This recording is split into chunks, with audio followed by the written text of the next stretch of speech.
In this guide, I will be showing you guys how to fix BMO online banking not working. Let's get started. First, check your internet connection. Make sure you have stable internet connection by switching between Wi-Fi and mobile data or reconnecting to your network. Many banking app issues are caused by weak or unstable connection. Next, check the server status. Launch your preferred browser, type in BMO server status, navigate to the website down detector. If BMO servers are currently down or experiencing outages, because sometimes the issue is on BMO side and not on your device. If the servers are working, completely close the BMO app by swiping it away from recent apps, then reopen it and try logging in again. After that, head to App Store or Play Store. Search for the app BMO. If you see the option of update, click on it and update the app to its latest version, since outdated versions can cause logging and loading problems.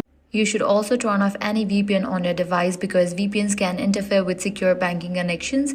If you're using the website version, clear your browser cache and cookies, then refresh the page and try signing in again. Lastly, completely delete the app from your device and reinstall it. If nothing works, contact BMO customer support to check for account restrictions, technical issues, or temporary system delays. And that's it. These are the best ways to fix BMO online banking not working. If this guide helped you out, do not forget to like, share, and subscribe.